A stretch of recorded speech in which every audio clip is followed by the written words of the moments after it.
Hello everyone, I'm Frank Fumi and welcome to the Emerging Franchise Brands Podcast. We are here in Las Vegas at the 2025 IFA Annual Convention. Super excited to interview franchise founders and industry pros.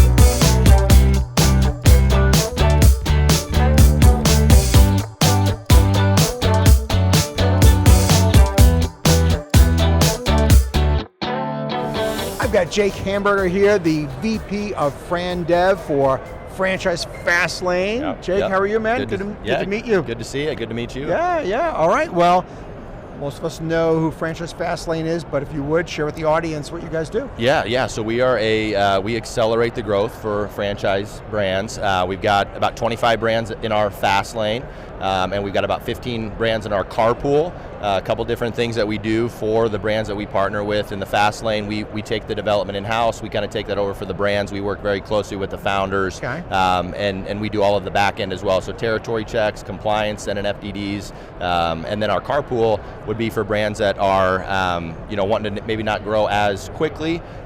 We would coach them, and train them on the development process. We do take all the back end stuff in-house as well for them, so territory checks and compliance, but got about 15 brands in the Carpool. Okay, so if I'm an emerging founder, I'm kind of starting out, I'm not ready to start awarding 50 franchises. Yep. I come to you and say, Jake, I need to open 10 this year. That's my goal. Yep. And at that point, are you suggesting Carpool, or are you suggesting Franchise FastLane where you're taking over? Tell me what the difference, why I would pick one versus the other, not just volume. Yeah, I would say so. Capital and being able to support the growth that we can do in the FastLane is going to be something that we're really going to work with the brands on to make sure that they are well capitalized to support the franchise growth and the franchisees. In this situation here, the Carpool would be a great place to look. I think the FastLane is also a place that we could look as well. We can tailor the growth to the brand. Ultimately we partner with these brands, and these brands have to succeed. That's what we want, and so we will work with founders that if they want to be in the FastLane, we feel like they should be in the FastLane. We can put together a little bit of a development plan for scaling the growth and not just all at once. So that is something that we will work with founders on to make sure that the growth fits the brand. Nice. So Jake, here's my thought. I know FSOs have gotten a bad rap, about growth and everything, and I want to take the opposite approach here for a moment. If I'm the founder, you didn't twist my arm, first of all, to hire you. Did I? You did not. You did not. Yep. So I came to you. Yep. So Jake, I think it's a responsibility by everybody involved to making sure that we're awarding the right number of franchises, but also more importantly, we're awarding franchise to the right people. Yep. Absolutely. My concern in the industry overall, and this is not just like an FSO thing, is it seems to me, and maybe this is just anecdotally, but the number of franchises sold that are not open seems, in my 24 years in franchising, it seems historically like a lot. Yeah. And I don't know how long you've been in franchising. Doesn't look like you've been around 24 years.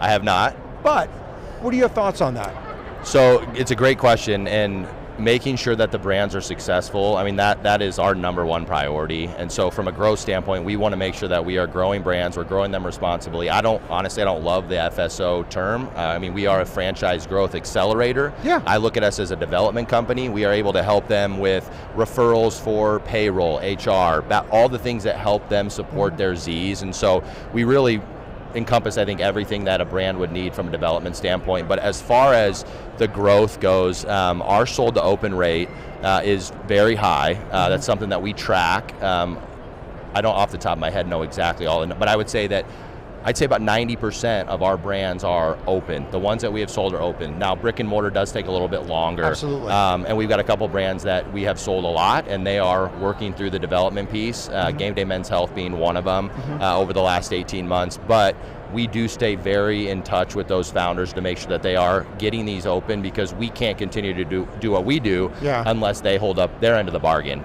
And we've had brands before that have not held up their end of the bargain that we just said, hey, we need to pause for different reasons. And so it's all about the Z's, it's all about the brands and making sure that we're doing right by those brands. Yeah, and if you do right by those brands, your reputation is just going to flourish. Oh, and the development piece is a very difficult piece. I've been in franchising, I think, long enough now to say that I have observed that there is not an exact science to franchise development, and there are a lot of great brands out there. for whatever reason, they just cannot get the development piece. They don't know where to go to get these leads. They don't know who to work with. They don't have a process. And that's something I think we do really well. That's awesome. Okay, so how many IFAs now have you been to? This is my first IFA. Congratulations. Yeah, my first IFA. What do you think? It's awesome. It's, I live in this little Fran Dev world, and it's a very small, when you come to something like this, it's a very small piece of the pie. So it's fun to come and see kind of how big the industry is, and just move around in an environment with some of the biggest names and some of the most well-respected people in franchising. So it's been a great experience. And what do you hope to get out of this year's IFA? Just relationships. I mean, I'm a relationship guy, and so just meeting people and figuring out how we can help each other. I think that's my number one priority, and so far so good. Okay, so I know you don't have you can't play favorites with your clients, but can you give me maybe one or two of the more recent brands maybe you've taken on, and let's show them some love? Yeah, absolutely. We just recently launched a brand called Real Clean Aircraft Detailing, private aviation space, interior, exterior detailing. It's a very unique niche concept. Business has been around for 20 years. Okay. So that one is new, and we're going to see some fun growth on that one, I think, this year. Cabinet IQ is another brand that we have, all things cabinets and countertops, kind of a middle to high-end client, small staff, really good brand in the home service space. Degree Wellness is another brand for us. The health and wellness space has been hot. I don't think it's going anywhere. It's not going anywhere anytime soon. No, and that's been a brand that we've seen some really solid growth on. I like sports. I like kids. I think Soccer Stars is a brand that we have that I know Adam well. Yeah, great brand, guy, great founder. Brand. Yeah, great team. And so I those are some of the ones that I would say just off the top of my head. And we got a food concept that we're going to be launching here in about a week. That we've never really ventured down the quick service, fast casual sector, and I'm excited to see what that one will do. Awesome. But yeah, we're growing and adding brands all the time. So awesome, Jake. Thanks so much for being on. Appreciate Absolutely. it. Thanks a lot. Thank you for tuning into the Emerging Franchise Brands podcast. For additional insights, guest applications, and to stay connected, visit us at efbpodcast.com. The Emerging Franchise Brands podcast is for entertainment purposes only, and the views expressed do not necessarily represent those of Emerging Franchise Brands, its host Frank Fumey, or Emerging Franchise Group LLC. Any discussed franchise or investment opportunity requires thorough investigation, obtaining proper disclosure documents, and expert consultation before making any investment decisions. The podcast and its host do not offer professional advice or endorsements, and they hold no responsibility for actions, representations, accuracy, or consequential damages related to the podcast content.